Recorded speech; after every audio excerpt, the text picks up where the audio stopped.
Hello everyone and welcome back to another video on my channel, and today I have another career re-simulation today with the guy on the screen, Brandon Webb. Now in the 2000s he was regarded, as one of the best kind of pitchers in the major leagues. He won a Cy Young in 2006, was a 3-time All-Star, and finished second in the Cy Young voting twice, I do believe. Now, kind of the narrative with Brandon Webb's career is kind of how his career just really got destroyed by one injury. Because, he came onto the scene in 2003 as kind of a 24-year-old with an amazing season. He had a 2.84 ERA, and then, of course, ERA plus was 151. Was not really known as a strikeout guy in his career. In fact, his strikeout rating was the highest of his career in 2003.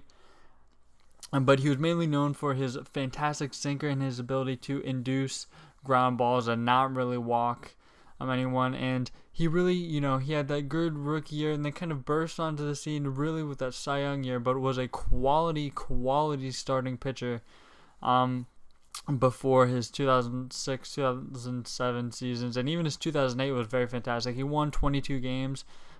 But didn't have quite as good of a season as he did in the previous years, but still a very good season from his 2008. And then kind of everything fell apart in 2009 when he made one start, his first start of the year.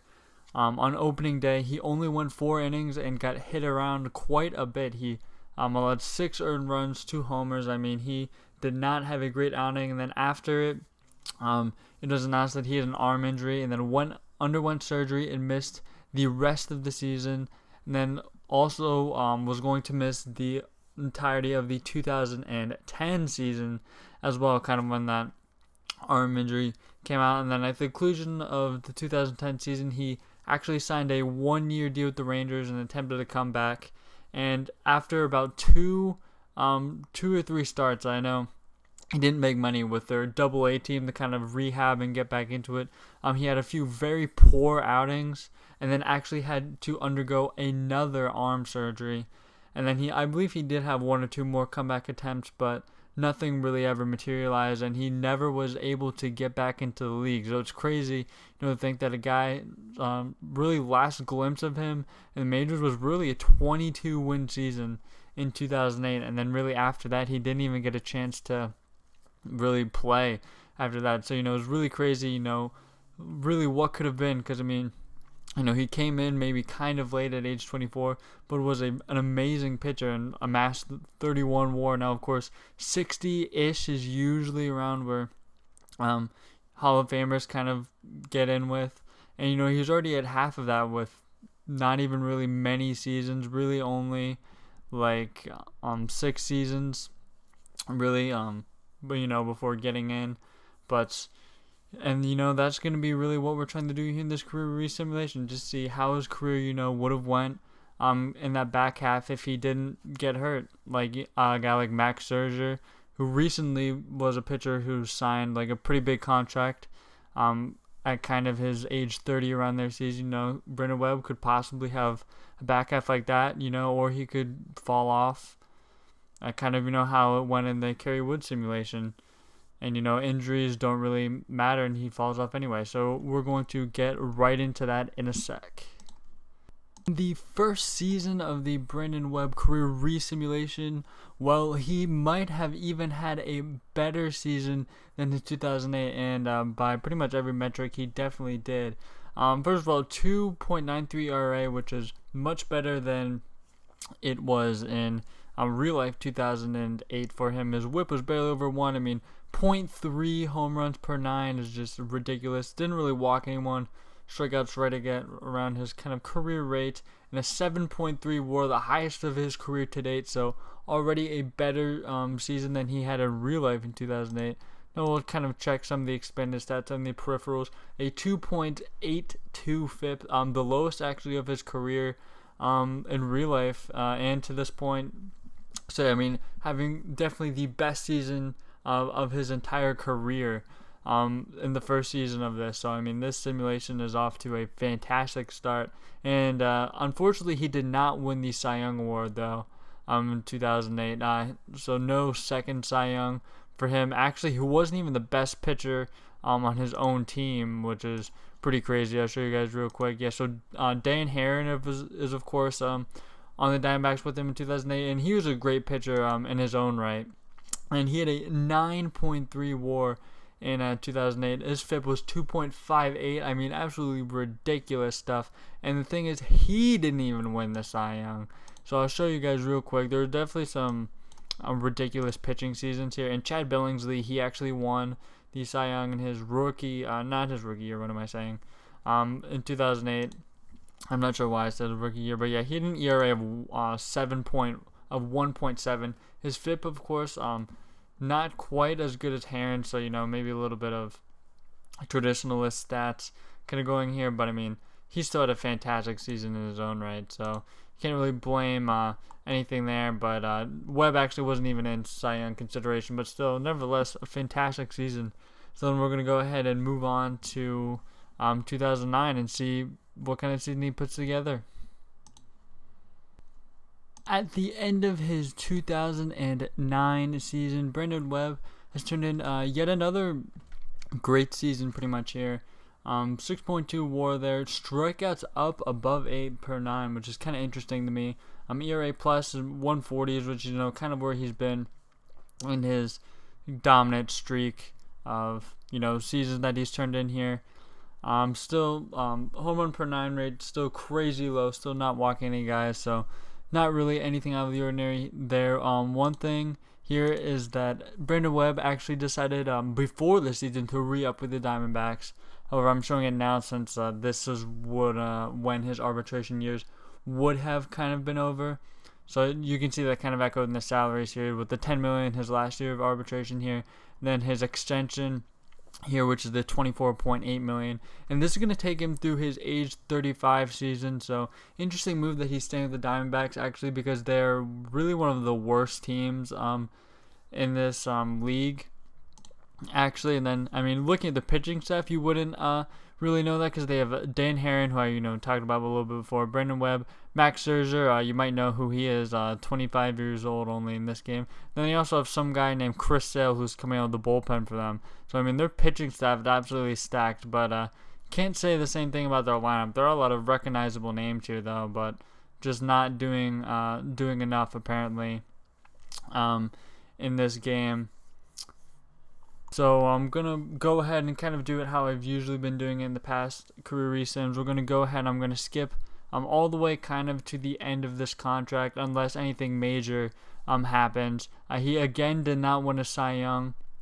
It'll be pretty tricky because pitching, at this point in the league, there are a lot of, really dominant pitchers in this league.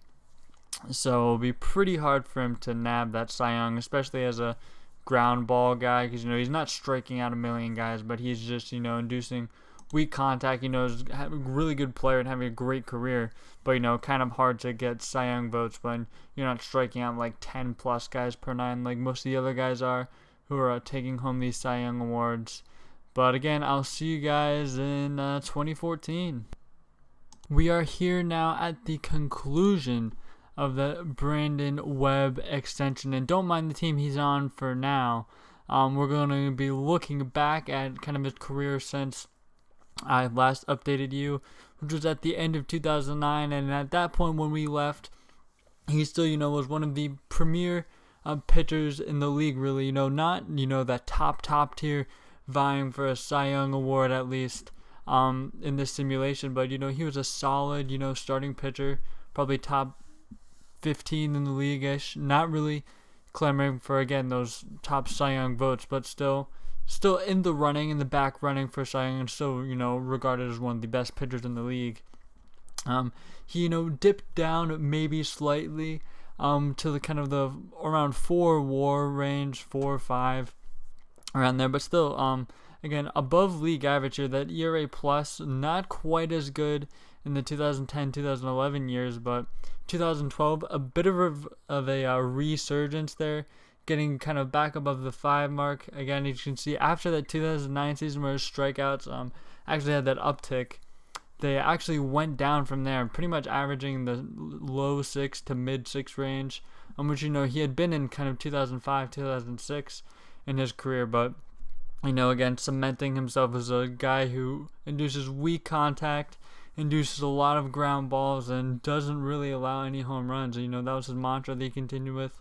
He continued to not walk anyone, really. Still under 2 walks here per 9.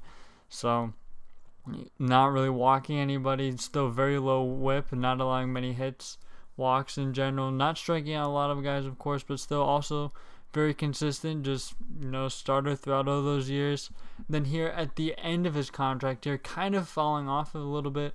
And really only in that last season here, 3.6 in WAR in 2013, then 2014 1.9. So at this point, he's more of a league average kind of guy in his late 30s. But he was actually traded to the Dodgers, who decided to use him as a reliever. Now, of course, the Dodgers contending. Brandon Webb actually has not pitched in a postseason game the entirety of kind of this simulation. I don't know if he had done that prior to this, and he did. He started 2 games in 2007, the year prior to when we started the simulation. So those were the only times that he pitched in the postseason. And of course, the Dodgers, they traded for him at the very end of that extension. Then the last year, and you see he's still making that $24.8 million, and they actually utilized him as a reliever, which I thought was interesting. They traded for him, and he only acted like a reliever, but he actually was good that time. Very low ERA, of course, not striking out many guys, and I'm not even going to really show his FIP. Actually, no, I will go ahead at least for like the kind of to show the previous seasons, because of course he's not a very high strikeout guy, so that FIP isn't going to be very low, but still, really Mr. Consistent here, just FIPs all throughout the 3s pretty much in all of these seasons, except that 2008, which was the first year, which was by far his best season, and still just kind of mid 3 FIP guy. Even in this year, in 2014, his FIP was pretty much equaling his 2013, so he probably would have had more value. Well, he definitely would have had more value if he was used as a, starter throughout the season with the Dodgers. But nonetheless, they did decide to go ahead and use him as a reliever. Now, you might be asking, what did he get traded for? And he actually didn't get traded for that much. He was traded with Michael Snyder, who's just kind of some random mid-20s corner infielder. And he actually got traded for James Loney, who's had pretty good seasons at the beginning of his career, like he did in real life here. We'll go back to standard stats so it's easier to see. And yeah, he had a bunch of 300, about 360, and like 450 seasons there, where he was a plus offensive player. Then he kind of fell off in his later 20s, just like he kind of did in real life. And then Zach Vince, or I don't even know how to say that, but he's again a guy who's not really valued at all, so that's really kind of a thing that isn't really mentioned. You might be asking again, he got traded to the Dodgers, who, like, how they did they make the playoffs? And they actually finished 1 game out of the wild card against the Diamondbacks, actually, who finally made the playoffs without Brandon Webb, which is crazy. I can't believe they were in the hunt and then the Diamondbacks dealt Webb to the Dodgers. That doesn't make the most sense. I'm going to just look at their team for a little bit. Yeah, they still have Max Scherzer, who's just dominating for them still. And then they have a bunch of guys in here: Robbie Ray, Tyler Gloyd, Michael Walker, Drew Smiley. They actually have a bunch of big names, and they have Chris Sale, who's their closer. On this save, he actually doesn't have any stamina, so he's just an elite closer in this game. Trevor Rosenthal, who is pretty good in this. Matt Boyd, Drew Smiley. They basically have a bunch of Tigers players here. Bud Norris, then a bunch of guys here you might recognize: Trevor Story, Montero, Parra, Kiermaier. This whole team basically is full of guys who you could see in the major leagues today. So yeah, getting Brandon Webb, that big contract extension is, like I said, done. So he's going to be looking for a new team this year at the age of 35, and his ratings have decreased a lot. Stuff really isn't there. The only thing he's still known for at this point in his career is the ability to have great control of the ball, that sinker, which is kind of a meh pitch these days, but is still his best pitch by far. And again, that control just is really just kind of keeping him in the league. So we're going to go and see who he decides to sign with and continue his career with next. In the offseason, Brandon Webb got picked up by the New York Yankees and then ended up being waived when kind of rosters been cut down the opening day. And then he got picked up by Colorado. Now he's going to be coming out of the bullpen for Colorado at this point. I mean, you can see his ratings in this game. They're not really anything special at this point. I mean, all of his pitches are awful, and his stuff rating's bad. His control is the only thing holding him in.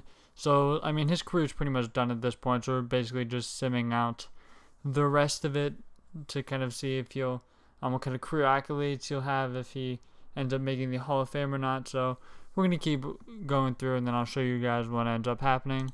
After the 2015 season, Brandon Webb has decided to call it quits.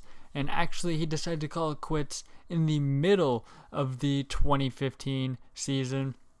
Now, I'll show you in a second how the Rockies season ended up. But Brandon Webb, in the middle of the season, he actually decided to retire. He was coming out of the bullpen for them. He pitched 42 and 2/3 innings in 37 games that he appeared in.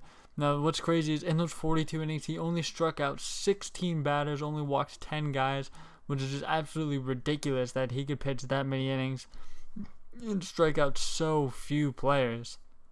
But, I mean, he decided to call it quits in the middle of the season. Now, I wasn't simming day by day, so I don't know exactly when he decided to call it quits. Actually, I'm going to go history quick and see if I can't see. And he actually did. He retired on 9/30, which is crazy. Yeah, wow, no, that's even more ridiculous. Yeah. So after doing some digging, I actually found out maybe why he retired. So in September, or maybe not even September, it looks like I can't see what the exact date that he was sent down was, but he was sent down. He pitched in AAA, and also I'm not quite sure what League DE is, but he pitched there as well. But yeah, he made 3 starts in AAA near the end of the season, and was not very good there. I mean, he walked 5 guys and struck out anyone. I mean, you can kind of look at that line for itself, just not very good. But yeah, so he decided to retire at the end of the season, which was September 30th.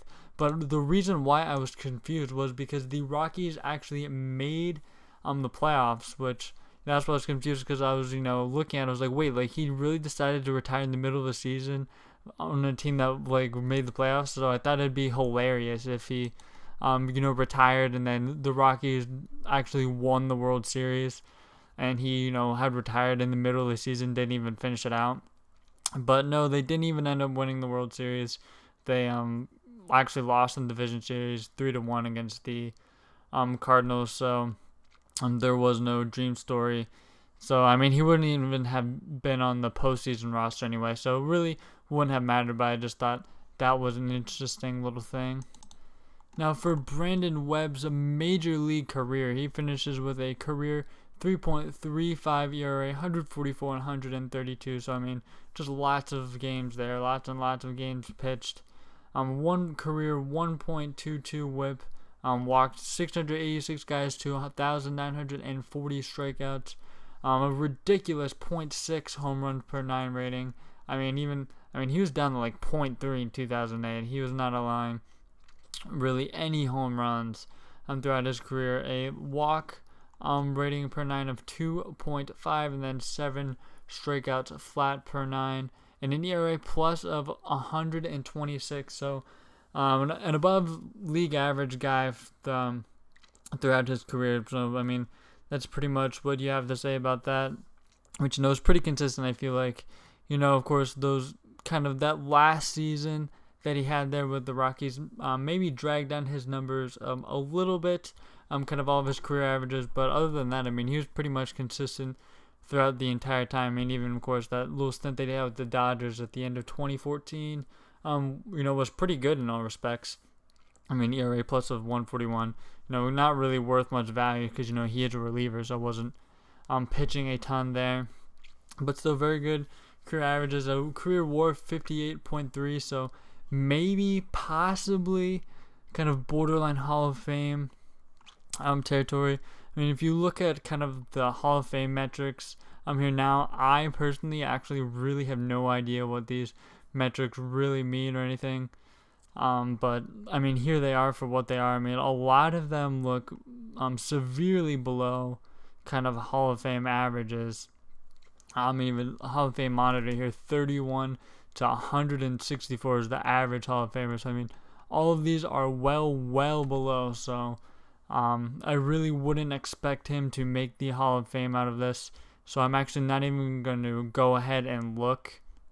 I'm going to see if he's going to make the Hall of Fame, because I'm so sure that he's not. I've seen maybe a few guys get in with kind of a career WAR this low in OOTP, but I mean, with those kind of metrics for the kind of the Hall of Fame size there, I doubt that he'll end up getting in. So I think that's going to go ahead and do it for the Brandon Webb career sim. So the OOTP verdict on kind of the rest of his career, if he didn't get injured, was a solid above league average starter that you'd love to have in your team, even though he didn't really contribute to a lot of winning teams, such as with the Diamondbacks, who did not even make the playoffs with him on the roster. And the only year they did make it in the save, he was traded to the Dodgers mid-season, so he didn't even get to experience the playoffs. I actually just thought about that now. What if he was traded to the Dodgers and still got that ring, because he was on the team at the beginning of the season? That would have been kind of funny. But